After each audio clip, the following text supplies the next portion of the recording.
Hello, Detroit and the world. Welcome to another episode of Authentically Detroit, broadcasting live from the Lower East Side here in the city, powered by the East Side Community Network and sponsored by none other than the Ford Foundation. Now a content partner to the new bridgedetroit.com. I'm Orlando Bailey. And I'm Donna Givens-Davidson. Thank you for listening in and supporting our efforts to build a platform of authentic voices for real people on the East Side of Detroit. We want you to like, rate, and subscribe to our podcast on whatever platforms you listen to us on, because we drop a new episode every week, so turn on those notifications. Today, we are continuing our candidate series where we interview city council candidates running in District 4. We are joined by Toson Knight. Toson is the former deputy manager for District 4 in the mayor's office. He serves as the Dean of Culture at Western Academy and is the founder and CEO of Caught Up. Toson, welcome to Authentically Detroit. Thank you for having me. I appreciate it. Yes, and for disclosure, Toson is my former roommate. I've also served time on the Caught Up Board of Directors, and Toson is also a former tenant at East Side Community Network. It's Friday, y'all, and it's a beautiful Friday. How does this blessed Friday find you, Donna?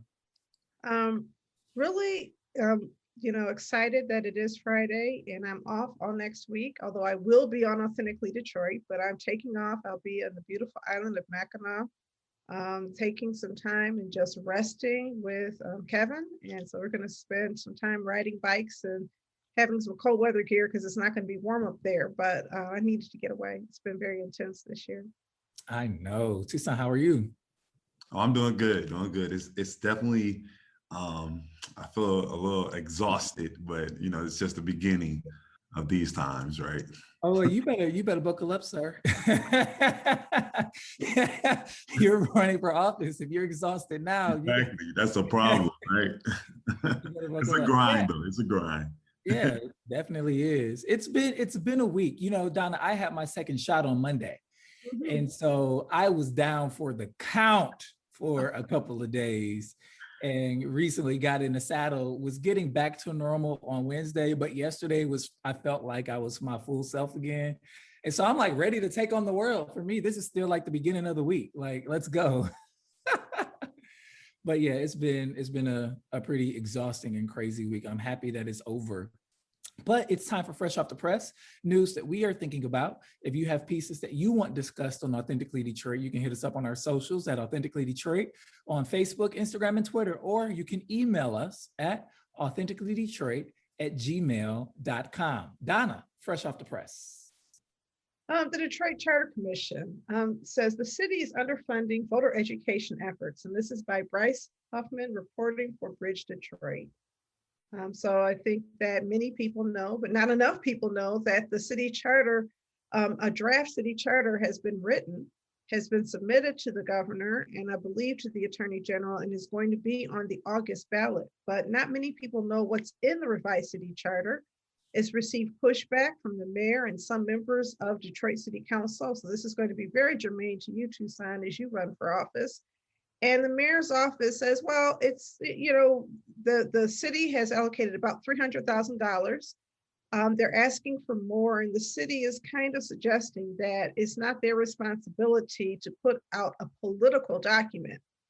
So even as the mayor has sometimes politicized his activities in his campaign documents, the city is very hesitant to draw a lot of attention to the revised city charter. And I think that's probably for good reason, because the revised city charter incorporates aspects of a Detroiters' Bill of Rights and some reforms that many Detroiters who've shown up at meetings and been out and active in the community say they want to see. They need $367,000 for their campaign, and that includes funds for a community engagement director, printing, postage, advertising, and poll workers. And Comrade Mallett, the deputy mayor, says the mayor has not proposed reducing the City Charter Commission's fiscal budget of $300,000. And the question of additional funding is in front of council. If the supplemental appropriation is adopted, in addition to the support of the Detroit City website and cable channels, the Charter Commission will have $279,000 for the 3 months leading to the August election, said Mallett. He said that the Charter Commission wants additional funds to run a political campaign. to persuade the public to vote for the proposed charter, which is an interesting thing because I think that the real goal is to make sure people know what's in the proposed charter.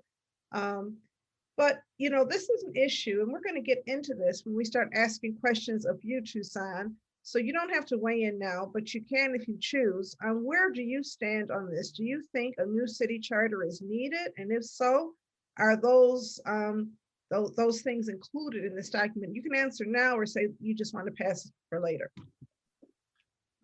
Well, yeah. So one of the things is that I literally just got a copy of that document. So I've been reviewing it to go over and see exactly what's in there. I followed some of the meetings, but you didn't know what was in the document from those meetings.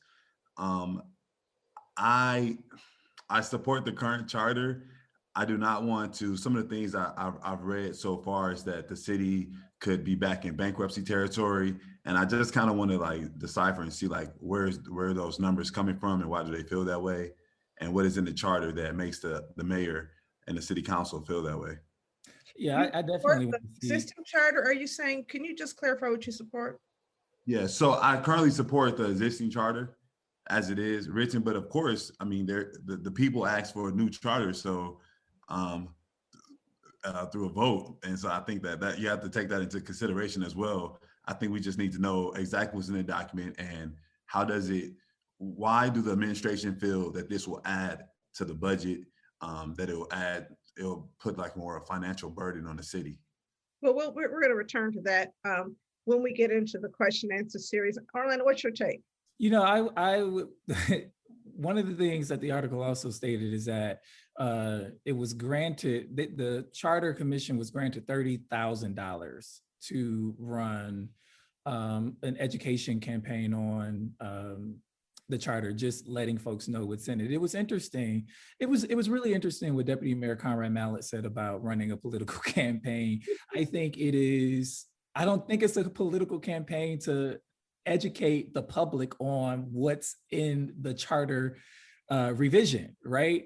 And Donna, you and I know all about community engagement all too well. In fact, we're sought out speakers and experts on how to engage communities and processes. And $30,000 is just, it's not enough if you want to do an effective community engagement campaign and education campaign around what's in the new charter.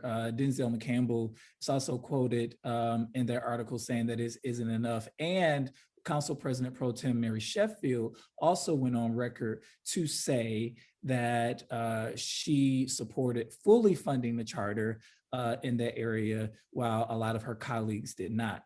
And so we're seeing that there is political pushback on the part of some council members and the mayor's office, but I haven't seen an analysis of the numbers or the budgetary implications that the charter has put forth on part of the city. I haven't seen a breakdown of that, and I haven't seen a breakdown and budget explanation as to why they think it will bankrupt the city. And so I'm interested to hear more about this and to see how this will play out.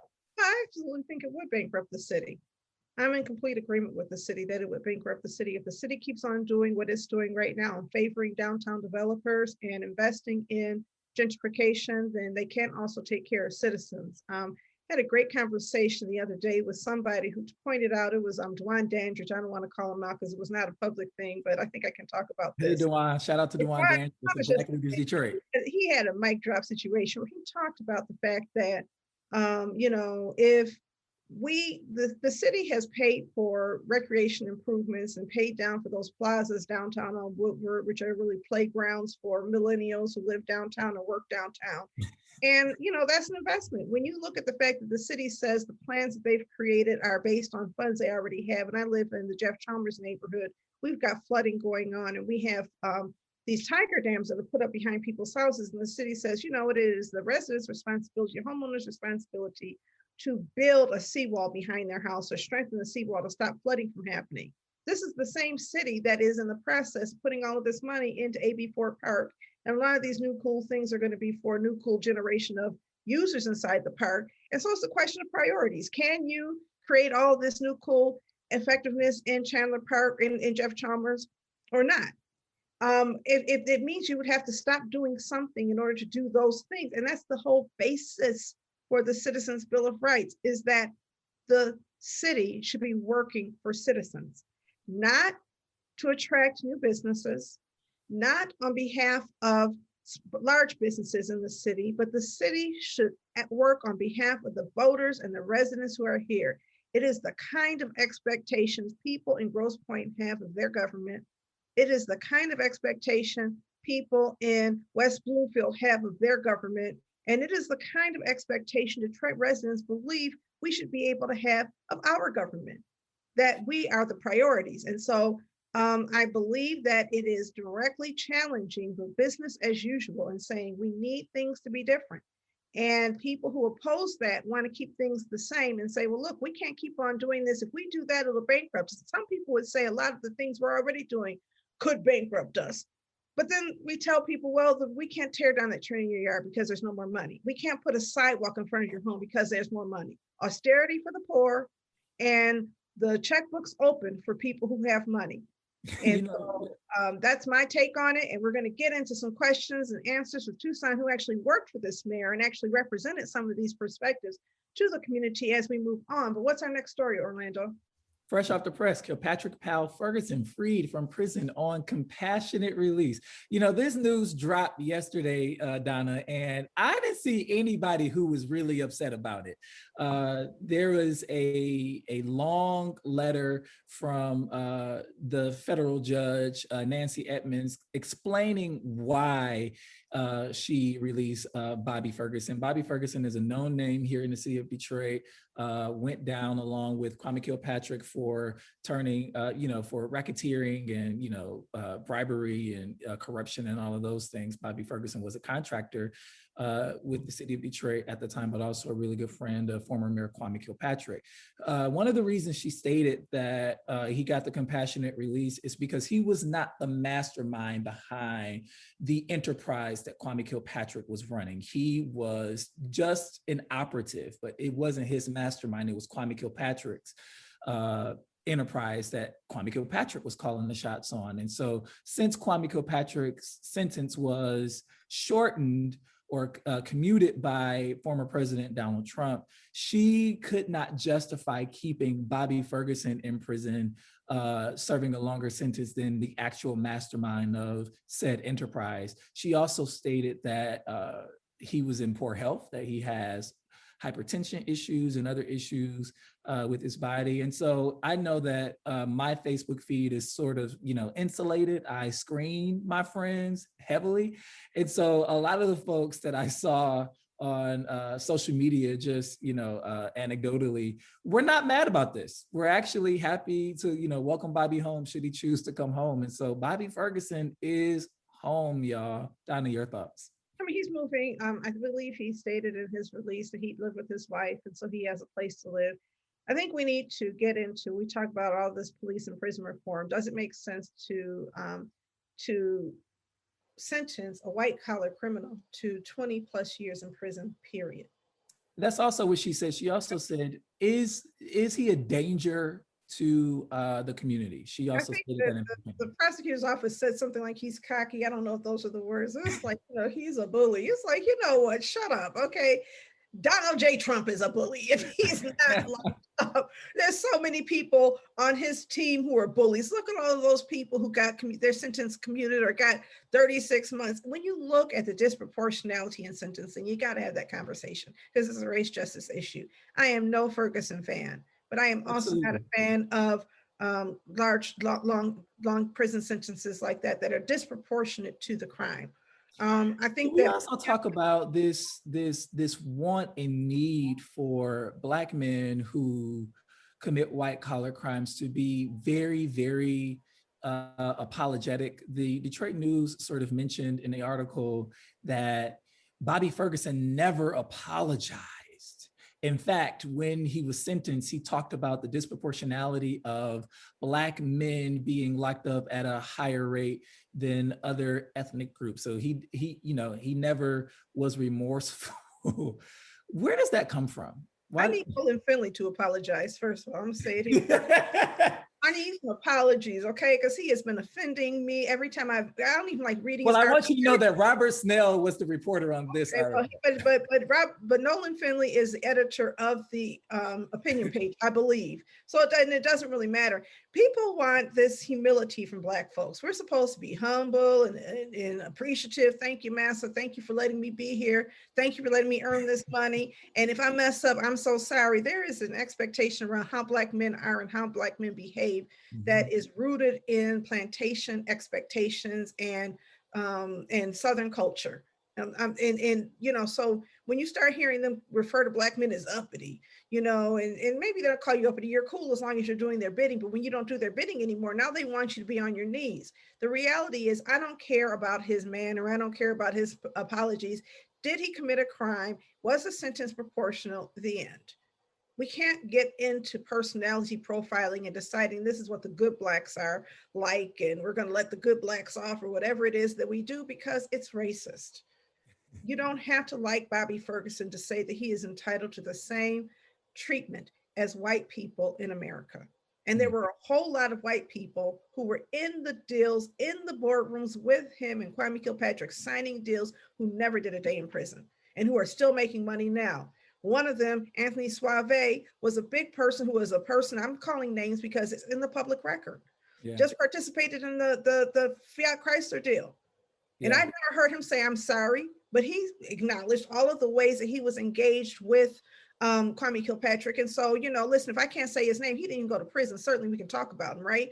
He bought some land behind our building in the year when they were planning to expand Chrysler, and everybody knew they were planning to expand Chrysler. And coincidentally, he bought some property that he was able to flip back to the city and then give that land to FCA. And the issue about white collar behavior is sometimes it's not criminal, it's just unethical. And sometimes it's not ethical and it's just wrong. And that brings us back to the Detroiters Bill of Rights. But that's on another segment. I keep on going back to that because I think that it is really this culture of greed and this culture of exploitation that existed before Kwame Kilpatrick, certainly with some of the contractors that the current mayors worked with before and since. And sometimes people cross a line. Kwame Kilpatrick and Bobby Ferguson crossed a line. It was not a 20-year line. It should not have resulted in that. And I think that that level of injustice makes people very suspicious and angry and mistrustful of government when other types of things happen. And in order to heal these wounds, we need to free this man. He's free now. Let's try to stop that from happening again. I hope you heard us, federal government. We don't like that 20-year sentence. It wasn't necessary. Barbara McQuaid, if you're listening. That wraps up our Fresh Off the Press segment. If you have pieces that you want discussed on Authentically Detroit, you can hit us up on our socials at Authentically Detroit on Facebook, Instagram, and Twitter, or you can email us at authenticallydetroit@gmail.com. Tucson, we're anxious to talk to you about your plans for District 4 and your candidacy. I will go ahead and start off with the first question. First off, tell us why you have chosen to run for City Council. Thanks for having me again. I really appreciate it. And I know this is going to be an energetic conversation. I'm excited to begin. When I think about the issues on the east side of Detroit, I've been over there for about 7 years now, and I've been, pretty much involved ever since I've been there. And if you talk to the individuals and people that live there, they just want simple things. They want people to pick up the phone when you call. They want their representatives to be accessible, and they want their issues resolved. And I've done that so far. So I served as deputy district manager when I worked for the mayor's office, and I've been able to get people issues resolved. I know how the system works. I know how the city works. And so I'll be able to do that. So I'm running because it's simple things that people want, and I want to be able to address those concerns. Also, it's other things that I feel like I want to address. As we talked about, we need more jobs for our people. Like so many different people are unemployed and they don't have jobs. I want to work on that. I also believe that we need more recreation for our youth. So on your website, you've highlighted 7 areas that you want to work on, which are safe neighborhoods, meaningful employment, pathway to homeownership, quality of life issues, youth recreation, which you just mentioned, business development, access to high quality foods. Tell us what you want to do in these areas. Yeah, for sure. So when I think about meaningful employment, we can start there. When I think about that, we need to make sure that our people are not only just getting jobs, but they're getting good jobs, right? So there's so many different training programs that our people can go to. We need to make sure they're educated and know that, hey, this is where you can go to find these jobs that you're looking for, 17-hour jobs. I've seen so many of them. So I believe that part is just like educating. Same thing with quality of life. When you think about the quality of life that people are going through, they are so tired of like, hey, it's annoying. I can't go to sleep because the neighbor plays the music so loud and nobody will address it. Or the neighbor doesn't take their garbage can back, or they trashed the whole block. Why can't those issues be resolved? And so as a city council member, I'll make sure that those issues are being resolved. I'll make sure that we put money in the budget so that we'll have people to be able to go out. We'll put more money for neighborhood police officers so that they can work with their community and make sure that they're resolving those issues. And I can go down the list. I don't know how much time we got, but as it relates to youth recreation, if you talk to a lot of the people in the area, kids don't have a lot of places to go after school. And of course, kids have been like bunched up in the house for the last year or so, but we don't have a recreation center in District 4. And I'm not saying I'm going to come and build a recreation center, but what can we do to have kids access more recreation? Do we create bus lines so we can get kids straight to the recreation centers that's in District 3 or District 5? What can we do to help? So those are the type of things I really want to address. I have a question because I'm looking at this list and looks like a list that might be also very comfortable on the mayor's campaign. I don't see things in there about, increasing investment in affordable housing, which I hear my neighbors talk about. I don't see anything in here about increasing investment in home repair. I don't see anything in here about, cleaning up the sidewalks and trees, dead trees and other things that are not, that are not general. And as I recall, when you were acting as the manager, you certainly heard those things. And when residents complained, you did a very good job of explaining to people why they were not possible. So I'm wondering if, as city council member, you're going to fight for the possibility of more investment in housing that is affordable to poor folks, and more investment in home repair and things that are in conflict with where the mayor's agenda is right now. Yeah, so I mean, I don't know what you mean. I did a good job of explaining that it's not possible. So the city repairs sidewalks currently. But not in everybody's neighborhood. And so when people said they didn't come to my block, you say, well, there's not a budget for everything or something like that. I guess I don't know if that's a direct quote, but I don't recall saying it. But I will say this, that I do believe that the city should repair stuff. They have been doing that. And if anybody ever called my office and asked me, hey, can we get this tree cut down, or can we have this sidewalk repair, I will make sure I put in that request. So I never said that the city does not do that. I've always tried to find a way to resolve issues. Now, of course, we definitely need more money for home repair, but the question is as it relates to budget priorities. So where do we go? So there's money in home repair. There's money also in home repair loans. So how do we make sure? Because I understand that there is a major issue with home repair dollars in the city. As I walk door to door and I walk up to some of these porches, some of these houses, I feel bad for a lot of people. And I wonder, how can a city assist them? Because of course, if we start getting into that business, how much money would that cost, and how would that take away from other priorities? So exactly. And that's exactly the point, Toson. That is exactly my point. I'm not against the city helping. I'm not against the city helping as relates to home repair dollars. I think the city should, play a role in that. But at the same time, we have to make sure, that we have money for other priorities, as we mentioned. Can you talk about I'm sorry, Donna, go ahead. I'm sorry. I'm just looking at Fiat Chrysler expansion and the amount of money the city put into that, right? The city purchased and spent hundreds of millions of dollars making that possible, not just in future tax abatements, but also in land acquisition, removal of berms, environmental, all of that. So my question is this: if the city had put that amount of money into home repair, where would we be in District 4?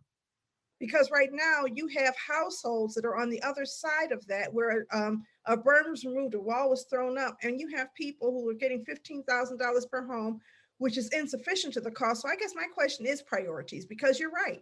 The city can't afford to do that as long as it's taking care of its other priorities. But what should the priorities of city government be? Is it building these mega projects like FCA that pollute the community and offer and overpromise jobs that don't deliver? Or is it investing in people's homes? That's where a lot of us want, that's where, you know, a lot of us have those questions.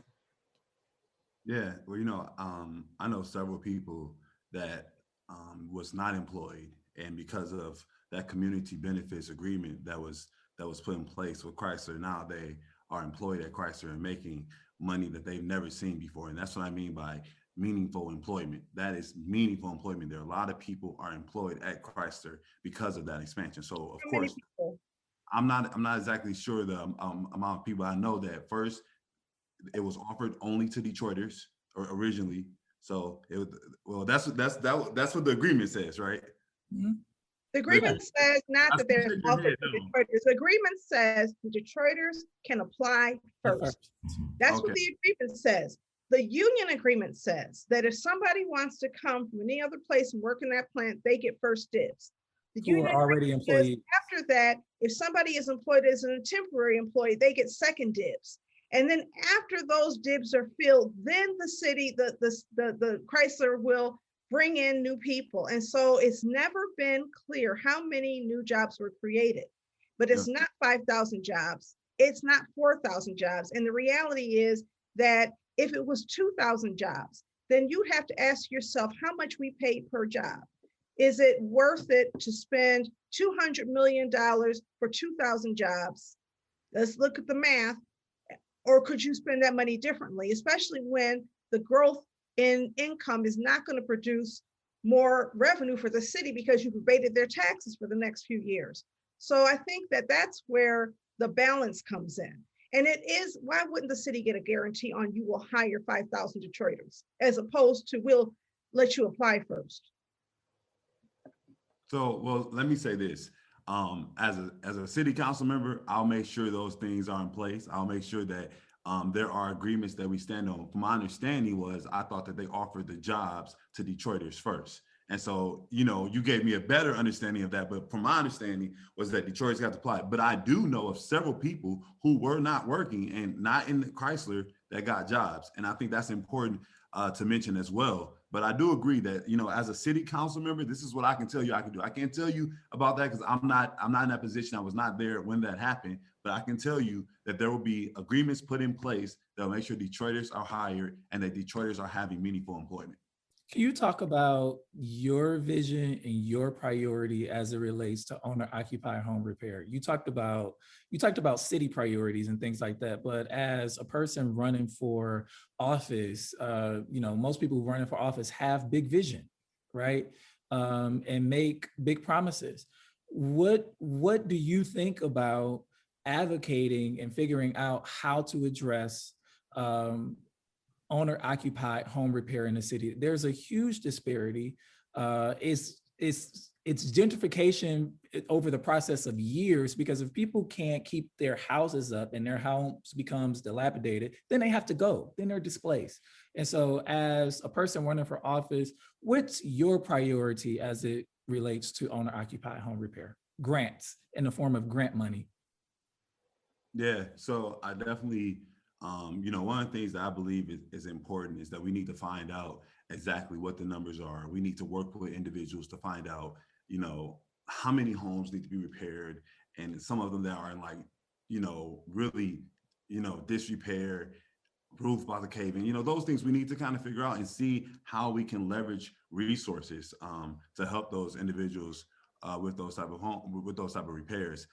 I don't want to sit here and I'm not, going to sit here and start promising that the city can afford to take care of home repairs for every citizen that has the need, because the city just does not have the dollars. And I wouldn't sit here, I'm not going to be disingenuous and say here, or I would suggest that. But what I will say is that we will have different businesses come into the city. We'll have different programs that I would love to, connect to make sure that people are getting their homes repaired. And I'll find that out. If we have to make a list and create like what's the top priority from that standpoint and how can we help, we'll do that. But I think we do need to figure out a way to help people, because as y'all stated, people have been in their homes for years, and sometimes because of unemployment, because of whatever issues, they cannot afford to fix up their homes. But again, they still want to stay in the city, and we don't want them moving out. So I would love to find ways to assist them. Talk about your business development plans. Business development and access to high quality foods were also tenets that you mentioned. Do you have specified policy plans as it relates to some of those tenets you outlined, especially around business or economic development and high quality food? Yeah, so when I think about District 4, we have corridors, and so I love the corridors. We have the Harper corridor that is a bunch of business up there. A lot of people frequent. No, not too far from my home. We have the East Warren corridor that they are actually fixing up. So some of the things that I want to see is I want to see uniformity. So I want people to be able to feel comfortable going into those businesses. I want them to feel comfortable. As I don't know if you all have been to 7 Mile Illinois lately, but I absolutely love what they have done there. And I believe that we should be able to do that on the Harper corridor, the East Warren corridor, on Gratiot. I think that's very important, so people will feel comfortable visiting these businesses. So I will always support those type of plans. I'll put money into the budget for that. I'll push for money to be put in the budget for those type of corridors, and that's something that's important.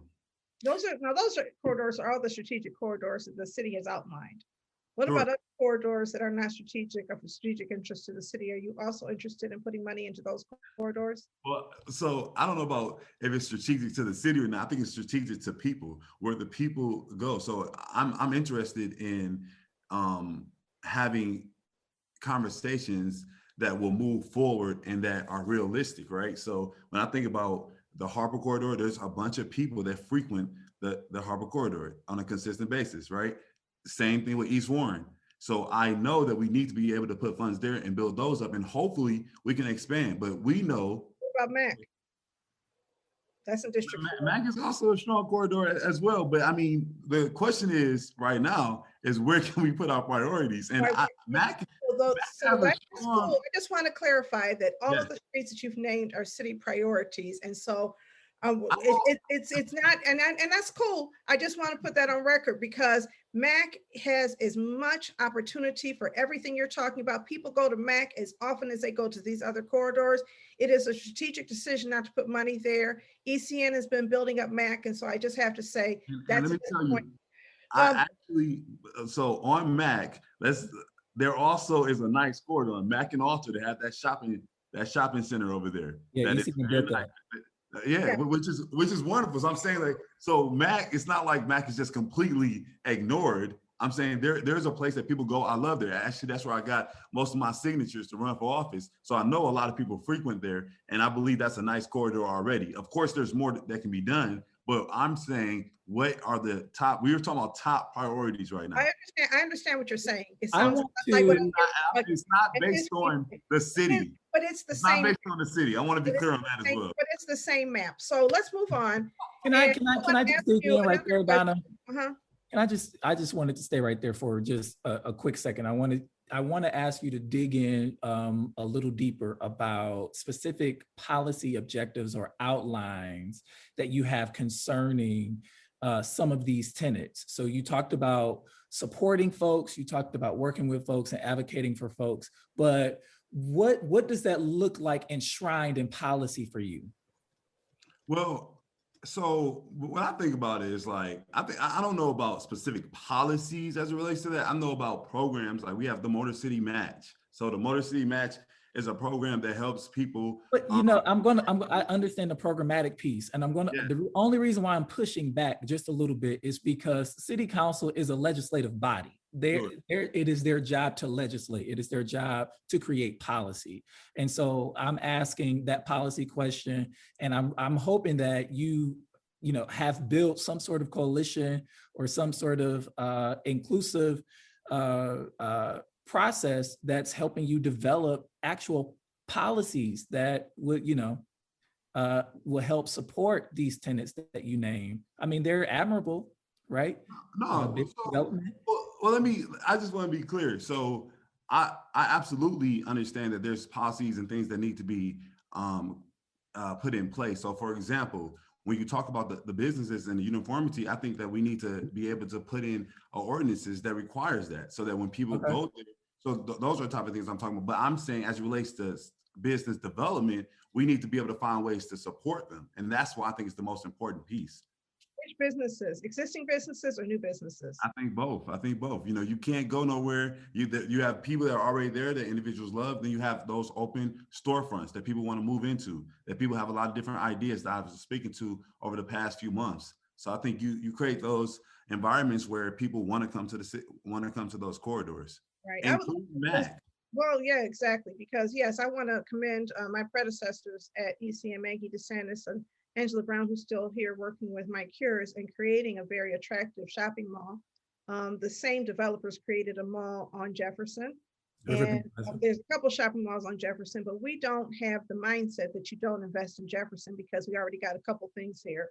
There are a lot of businesses that we work with on MAC that are fragile, that are new, and that need investment on the Detroit side in order to prosper. And there are other businesses that could be open to serve needs that are not being met in that area. And so I think picking and choosing communities is one of the concerns that many people who work in my field, which is community development, feel is that you can't pick winners and losers when everybody is paying the same tax dollars.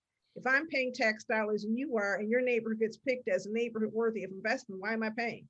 And I don't want to spend too much time on that because I have another question for you. Well, I want to respond to that though.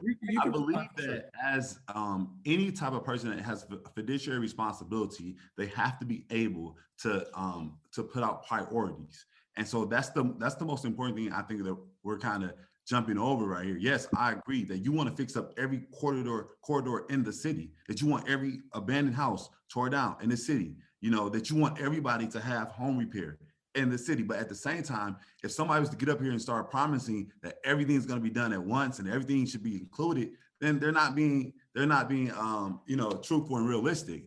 I agree. Marketing is an approach, and it's your philosophy, and so I accept that. The other question I have is the city responsible for making sure that everybody who lives inside of the city has access to clean and fresh water? Absolutely. Is that a city responsibility?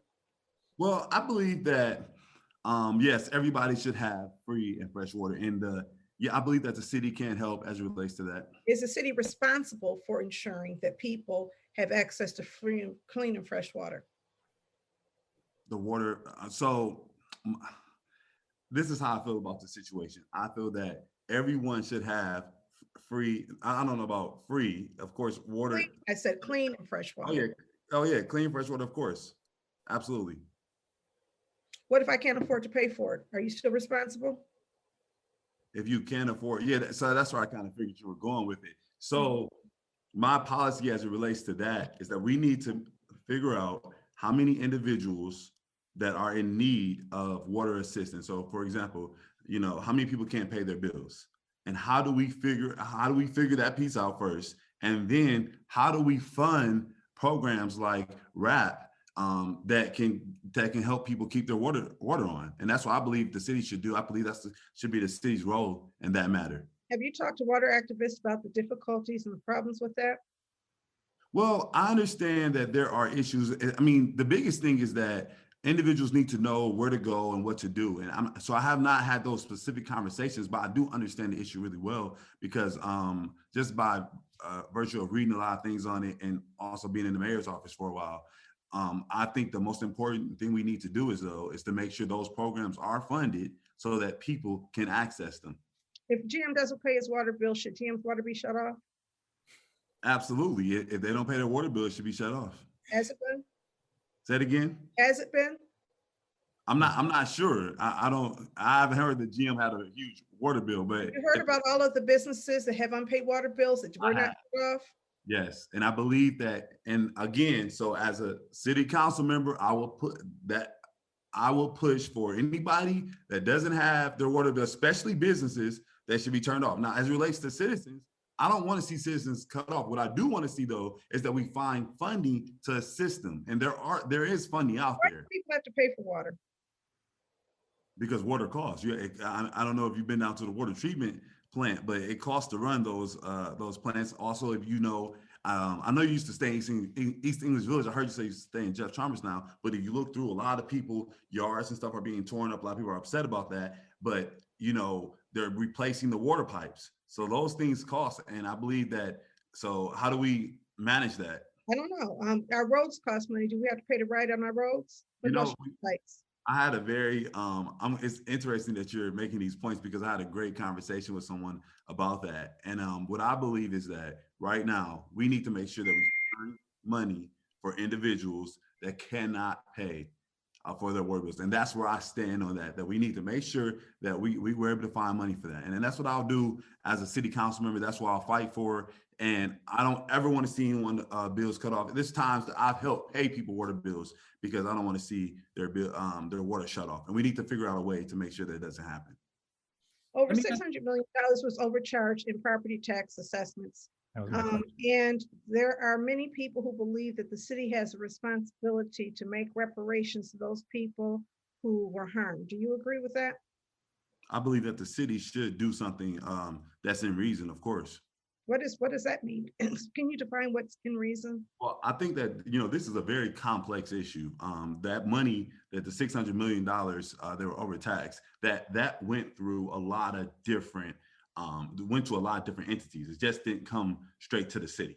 So I think that's I think that's important as well. We need to make sure that's clear. And so now, does the city have $600 million to refund people?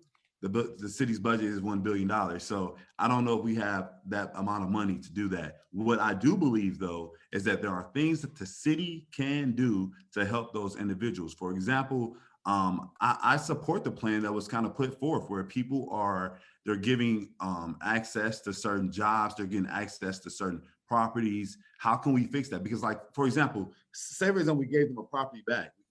The city doesn't have property that's already fixed up. The city doesn't have property that's already ready to move in. So how do we resolve those? Explain to me how Bridging Communities is working, where they're buying these houses and moving people out of one neighborhood and moving them somewhere else because they want to make that neighborhood available for a bridge. How does that work? And why wouldn't a program like that work for people who lost their houses to tax foreclosure? And I have one more question before you answer that. You can answer both together. If I buy a property and there's a lien on that property for $20,000 that was not caused by me, do I owe that money? Okay, so the first, as relates to bridging neighborhoods, what I believe that, again, it all goes back to a question of how much money do we have? Can we do it? So we have a lot of bright ideas and we have a lot of great ideas, but the question is, how are these ideas funded? And can the city fund that? So my understanding is that Representative Tlaib, she's working on a bill that can help the individuals get their money back. I'm not exactly sure what the specifics are, but I will be looking forward to seeing what comes out of that bill and what she plans to do. As it relates to someone owing taxes, if you bought a property, so if someone purchased a property and there's a $20K lien, I didn't even know I didn't think you could purchase a property that has a $20,000 lien on it. I thought that would come up. People do all of the time. People purchase properties that's got a water lien. They purchase properties that has a tax lien. They don't do their title research and they find out, wait a minute, I've got this lien on me. And so now I owe this money. Now that, because you can't get a mortgage, but you could pay cash for something. Now that I owe this property and I owe $20,000, can I send a copy of my budget and my balance sheet to the city and say, here is how much money I have? It does not make sense for me to have to pay this $20,000 lien. Let's come up with something else. Maybe I'll do a few car washes or something. I mean, isn't there an expectation that if I owe $20,000, I got to do something in kind? I have to do something to repay that specific debt. I hear the city saying, well, it's not on me. The bankruptcy is of this responsibility. I've heard all the arguments and I just keep thinking to myself, this is a city where people should expect that their government works for them all the time, no matter who is in office. They take responsibility for the behavior of the people who were in office before them and the people before them. And so, we already have a bankruptcy that absolved the city of pension payments. And so we don't have to really pay these pensions all the way anymore. And now we're saying, well, we've also been absolved of paying these tax overpayments, even when they have caused the kind of harm that won't get fixed with a new job. I mean, you've wiped out somebody's savings, somebody's wealth, and you can't fix that with a new job. I think something that that you address is like, your city government should work for you. And I think that's the most important thing that you just said, is that you should not have these type of instances, and that every time, you should expect that your city government will work for you. And as a city council member, that is what I'll push our department heads, I'll push the mayor to make sure that our government is working for them, and we'll put policies and places for that. I'm not totally sure about that issue, the tax lien. And I think a big part of it is, like, when I bought my house, we had to go through a title search. It took a month, and I wasn't, I didn't realize that so many people were buying properties without doing those. I thought that was just something that was automatically done. So we need to, it's an education issue. That's one. And then we need to make sure that before people, especially if they're buying those properties from the city, that they know what comes with it. And if there are ways, I know several times when we dealt with land bank properties, we got rid of all of those bills. So people had, if it was a lien on there from a water bill, we took care of that. We made sure we wiped that out. So I didn't know that wasn't happening now. I believe if you purchase something from the Wayne County auction, the first auction, the liens are not wiped out. In the section auction, they are. I don't know the mechanics of it, but people buy property from private people all of the time. People buy property through land contracts all of the time, and then find out about liens after the fact. So all I'm saying, and I was really just using that to illustrate that when people owe debt, just because that debt was not encumbered on your watch, or is not something caused by your actions, when you take hold of that responsibility, that debt follows. And I believe the city has a debt owed to people who had their houses taken. I also believe that we should stop all occupied housing tax foreclosures. The city should just eliminate it. Let's stop it. I get pay as you stay is an improvement, but we should just stop it. It doesn't make sense to me that we're foreclosing on these houses. It never makes the neighborhood any better. And if we can forgive the taxes of corporations that are building things in the city and say, well, that's going to produce some good, every single time a house is lost to foreclosure, the family that occupies a house is harmed. And the people who live on that block are harmed by that loss. And so, do you believe the city could have a policy where we say, we're going to stop foreclosing on properties that are occupied? Well, I guess, my thinking about that is the other side of it. How does the city enforce property taxes? So if the city can't enforce it, we can't run a city. So we say, oh, we're not going to take the houses. What can the city do to make sure that we are getting enough money for police, for fire, to help pay for those home repair loans and those corridors that you just talked about? How are we going to have that money if the people are not paying their taxes? Can I jump in right here? I'm sorry. Yeah, but I mean, so you're not going to find me defending corporations here. I'm not going to defend any corporation. I believe the corporation should absolutely pay their fair share. So I'm not against that at all. But what I'm saying is, though, what can we do? What can a city do to collect those taxes? But I also think that that's incumbent upon, the vision that a politician or an aspiring politician should have and should be able to speak to freely. A little bit of nuance here. The poverty rate in the city of Detroit is upwards of 30%, right? We have a poverty tax exemption where a huge percentage of Detroiters shouldn't even be paying taxes, right? People were losing their homes to $2,000 and $3,000 in back taxes. It really is asinine, and it really is a travesty.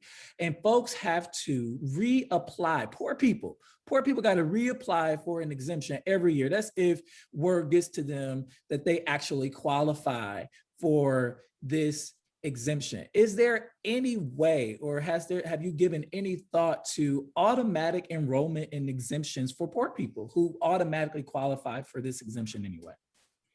Yeah, no, absolutely. I do think that there should be automatically, but again, you have to look at it from all other sides. And I believe that's all I do as a council member. That's all I do, as a leader. If say, for example, one of my main points is that we need to find meaningful employment. The goal is to get people employed. So if somebody got one of those good jobs down at Chrysler, then again, they would not qualify for that tax exemption. So absolutely, Donna gonna pay her taxes. Orlando is gonna pay his taxes. But for the folks who cannot afford to pay, what if something changes within that year? So if something changes, like, so I understand both sides of it. I understand that, especially for senior citizens, they should not have to go through it every single year, because the city, we have to fix a lot of, the bureaucracy downtown already. People don't want to go downtown. Citizens living on blocks right now with Yeah. dead trees on their lawns, messed up sidewalks, houses that are blighted. And the explanation is, sorry, we have to target our resources, and you are not the target. You are not, where you live is not attractive enough for us to invest, but they still have to pay their property taxes. They still have to pay their income taxes or whatever. And so the injustice of that, the injustice of knowing that your government has believes that it cannot afford to invest in where you live because it's got to invest in where these other people live. And the places it invests are places where people who have more money than you live. And so it is us moving the chain upwards. And we have tended to do this as a society. I learned something that was so shocking last week. I got to repeat it today. That in the state of Michigan, for example, we have the temporary aid for needy families. And in the state of Michigan, shockingly, only 17% of those dollars go to aid needy families. The TANF dollars. So most of those dollars go to support things like college scholarships and things that sound really good because college scholarships get you out of poverty. But the people targeted by those college scholarships, even though it's race neutral and poverty neutral, tend to be higher income people. And so what we're doing is we're moving things upwards every time we say, we're going to take this resource that could be made available to low income people, and we're going to create a loan pool and make it available to qualified people. Those qualifications have racial undertones, even though we don't want to speak those names. And so the people who benefit are largely white people. If you look at the Detroit Low Home Loan, if you look at all the mortgage programs, white people are disproportionately benefiting from the public purse in the city of Detroit. And legacy Black citizens who have the greatest need are told basically that it does not pencil out supporting you. And it makes more sense supporting those other people. And that's the reason I return to the Citizens Bill of Rights, because we don't have to target. That is a choice. Now, you can say it's the logical choice, but for years growing up in the city of Detroit, every neighborhood got treated the same. We can decide that we're going to put all of our dollars into helping the neediest people. We can decide to do that. We can decide that before we abate a single corporate tax, we abate taxes of poor people and just wipe them off. The city has the power to do that right now. They didn't have to go to the state to change legislation. The city can abate property taxes. So my question is, as a city council person, understanding the city should work for the citizens here, and the average income of a Detroiter is $30,000 a year, which is about half of the area median income. And that $30,000 a year is propped up by higher incomes in certain key areas of the city, because in District 4, you have a whole lot of areas, and I can go and give you a map, where the average income is well below $30,000 a year. What policies will you produce for the people who live in those neighborhoods so that they know that government works for them? Yeah, I just want to be clear. When I served as deputy district manager in the mayor's office, we were able to get a lot of things done and all across the district. Nobody was left out. I felt like a lot of people feel that I answered their call, I answered their concerns and their issues. So some of the things that we did was we got a abandoned building down in front of Denby. That's not the best of neighborhoods, but we knew kids walked through those areas. So we were able to get abandoned houses down in areas that people didn't feel safe. So we got a lot of things done, and we addressed a lot of concerns. And so when I think about overall is that absolutely that the city must work. The city must work for its citizens. And it starts with, first off, being accessible, which I plan to be, making sure I understand the concerns of our citizens, and then finding ways, as you stated, where those where people don't feel forgotten, where people don't feel like, oh, nobody is here to work for me. And if you talk to individuals that have dealt with me, senior citizens, anybody that stayed in the district, they will tell you that I was able to get a lot of issues resolved. And a lot of people will say that to be fair, a lot of people will say that you did.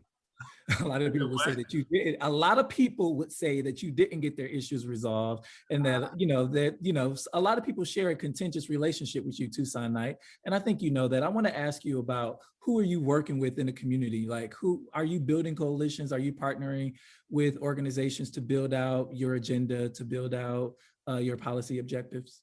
Absolutely. So first off, I want to just go back to say that I don't know about a lot of people, of course, that whenever you're in any type of position of leadership, you're going to have issues, and that sometimes people might not agree with you in some of the things. Like I didn't have all the power from God Almighty to do whatever I wanted, but I was able to get things done. And I'm proud of the work that we got done when I was. I want to be clear and make sure that I state that I didn't take that away from you. I was just offering, another side. Oh, for sure. No, I want to be clear, and I want to be clear because you came to a lot of meetings I was at. Absolutely. And you at times were dismissive and disrespectful according to the way some people in the room felt when they expressed what their concerns were.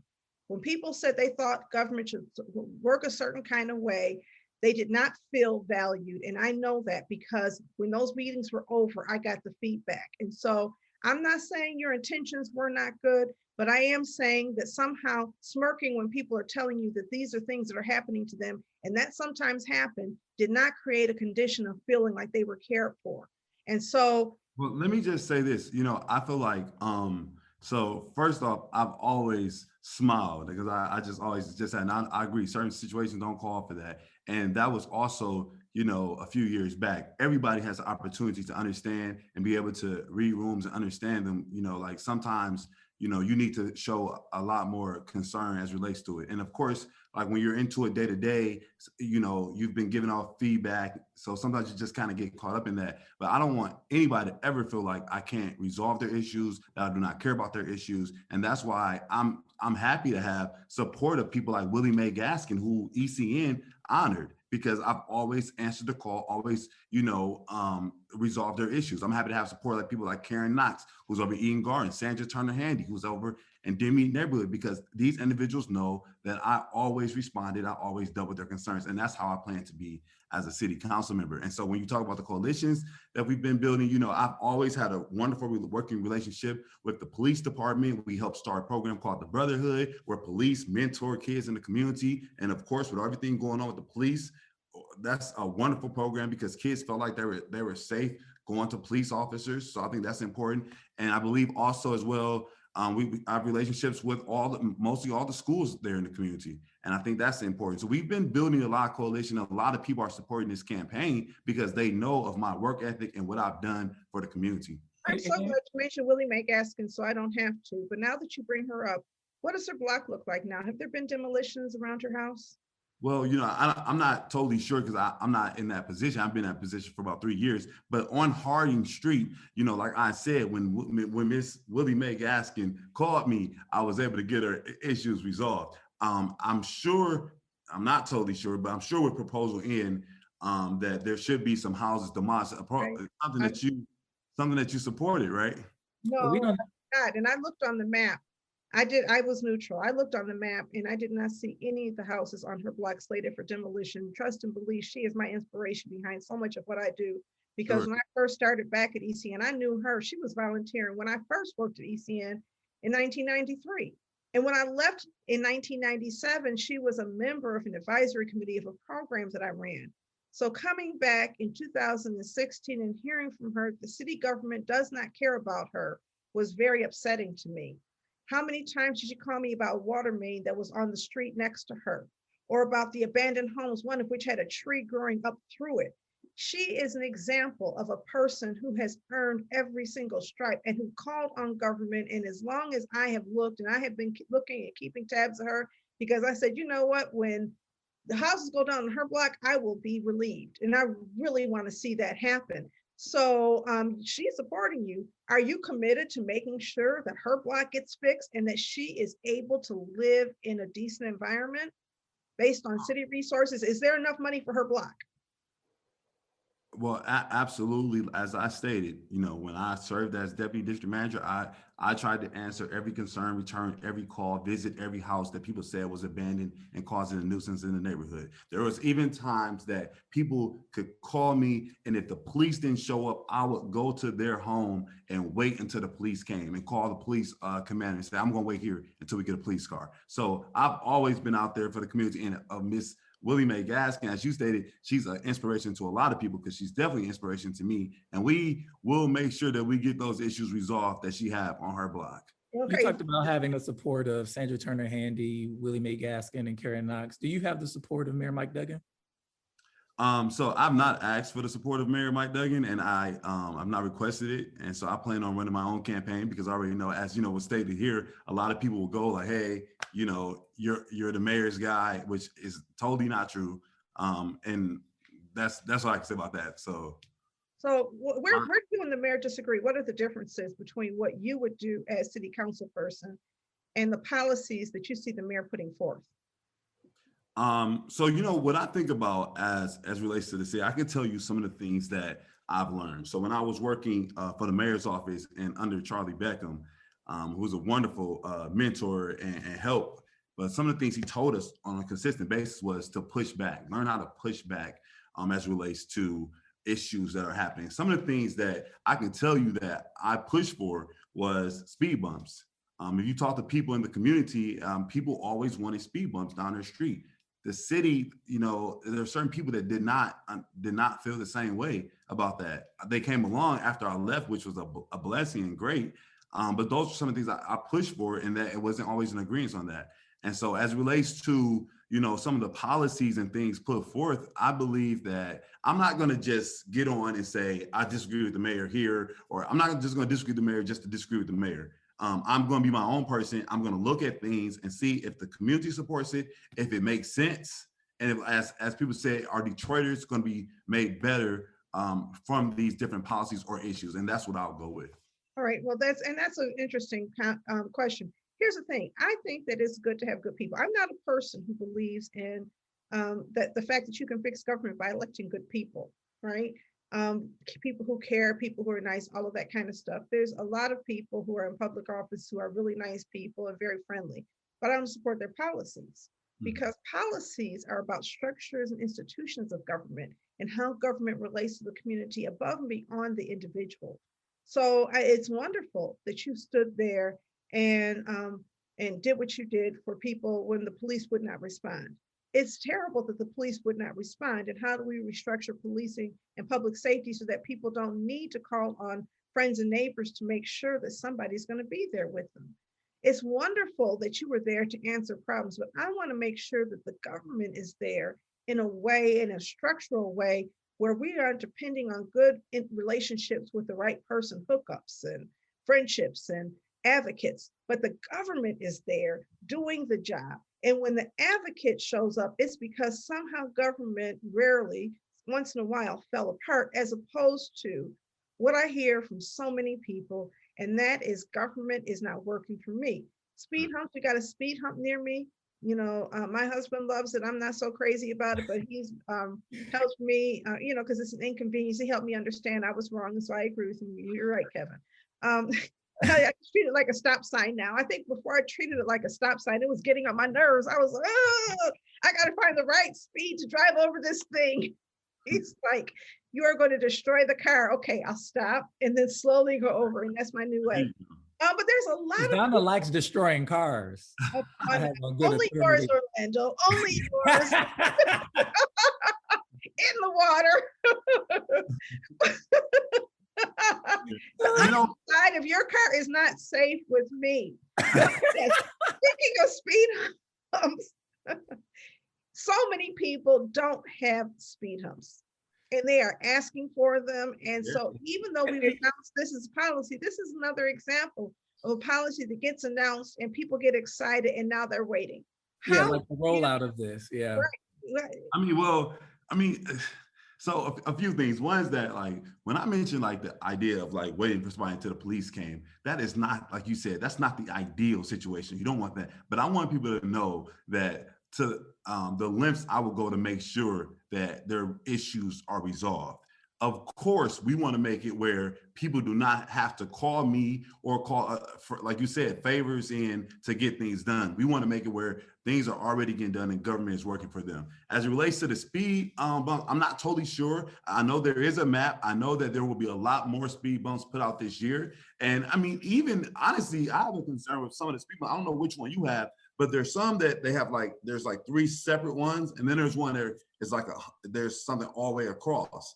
The 3 separate ones, I've been on blocks, walking, knocking on doors, and I can tell you right now, those are not effective as we would think. I saw people fly past them, and it didn't even do anything.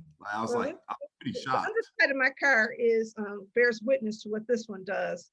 Yeah. But I do want You have to. the one all across, It's not really messed up yet, but I do want to get to. You said you will fight hard, right? Yes, ma'am. What I want is people sitting in office who will fight hard to make sure nobody goes without water. Who will Sure. fight hard to make sure people who need home repair dollars get them. Who will fight hard to make sure that if we're going to bring in industry, the community has a chance to really negotiate a fair community agreement, and that we don't have pollution increasing in our neighborhoods in a place where we already have such bad pollution that we are violating the EPA requirements. I want to make sure that you will fight hard if you are in that space policy wise. And that means sometimes fighting the mayor. You know, one of the most interesting things is that when Coleman Young was mayor, Irma Henderson was the chair of the city council, and they were friends. But she went against him tooth and nail and had no problem calling him out. Not because she was just being disagreeable, but because she understood that her role in the legislative position was different than the role of mayor. The mayor might be responsible for making deals, but the city council represents the people. And if the city council is not representing the people, then the people don't have anybody downtown on their behalf. And the disappointment so many people have is this feeling like city council just has an open checkbook and the mayor gets whatever he wants.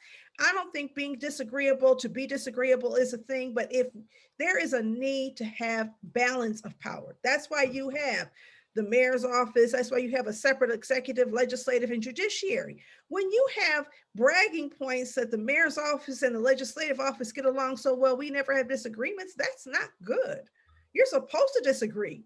That's where that disagreement produces justice. Yeah, I think at the end of the day, you know, for me personally, like as I stated, it's something that we even learned in the mayor's office was push back. There's times that you have to push back. And as a city council person and as a person that's just as who I am, for me, it's all about the people. And I know like some people might not agree, but for me, it's all about the people. And if I'm going to be going back to these neighborhoods and talk to these same people every day, I'm going to want them to be happy about what I'm doing. I'm going to want their lives to be changed. I'm going to want them to feel better about what the city is doing. And so I'll take that with me every single day that I go down to City Hall, making sure that individuals' lives are being changed and that the city is working for them. So you won't see me as a rubber stamp. You won't see me as somebody that's just going to fall over and bend over anytime. I'm going to make sure that I am fighting for the people. And if that puts me at disagreements with the mayor, then so be it. I'm not going to run for that, but I will always fight for the people and what their concerns are and what they want to get done. My final question for you is: what do you see the role for grassroots organizations and community development organizations like ECN and other CDOs that have become almost institutionalized in neighborhoods? ECN is 37 years old. What's the role of CDOs and grassroots orgs in your opinion, and how do you plan to prop them up, work with them, and partner with them? Yeah, and the CDCs, I talked to another guy who supported me, Mr. Jack Rabbit, and they have concerns that their voices have been silenced because there's no more CDCs. And so as I have always attended ECN meetings, I've always been there to listen. No matter how they felt about me, I've always been there. I can't recall any time me missing too many meetings from over there, but I do believe they play a major role in what the city should be doing. First off, they have a even greater pulse on the community. Like she said, people like Willie Mae Gaskin. I remember when you worked for ACN. People, you would tell me about the individuals that will call you and have concerns. So I believe you all play that, those type of organizations play a major role, and I would definitely consult with them and work with them to get things accomplished. And that's what I believe should be done with every city council member. Even when they disagree with you. Even when they disagree. As you know, I never ran from your meetings, and we always disagreed. And one of the first people I called when I was running was Donna, and we did not agree on that conversation either. But at the end of the day, as you stated, it's all about the people and making sure that city government works for the people, and that is what I will do. All right, Toson Knight, candidate for District 4 City Council. If you have topics that you want discussed on Authentically Detroit, you can hit us up on Facebook, Twitter, Instagram at Authentically Detroit, or email us at authenticallydetroit@gmail.com. We're going to have a candidates forum in the coming weeks, Toson, and I'm going to ask you if you can be there. Would you commit to being there? I'm there, I see y'all put me on the hot seat today, but I'll be ready for y'all. Everybody will be on a hot seat at that candidates forum. Everyone. All the seats will be hot. I don't know if you listened to the Letitia Johnson interview or the ML Elric interview. Everyone has. Yeah, no, I saw that. I said they are no jokes. I was getting prepared, but it's time for shout outs. Donna, do you have any shout outs?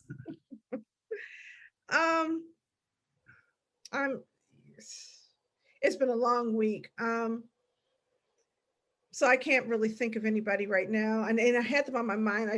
They just exited. So you can go first. Sure. I would like to shout out a very special friend who listens to this show. She knows who she is. And I didn't clear it with her if I could name her or not. But sometimes you have friends that just have a pulse on like what is going on in your life and how you're doing. And she just called yesterday to say, I love you and to keep going. And I'm proud of you and that you had great teachers, but what you're doing was already in you.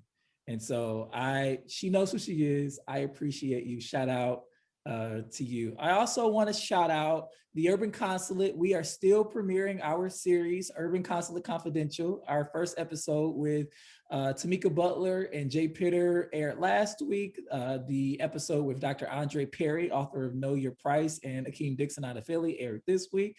Next week, we are premiering the episode with Yodeep Mesfin Johnson from New and Sean Pierce out of the city of Minneapolis on Wednesdays, 7:00. You can register.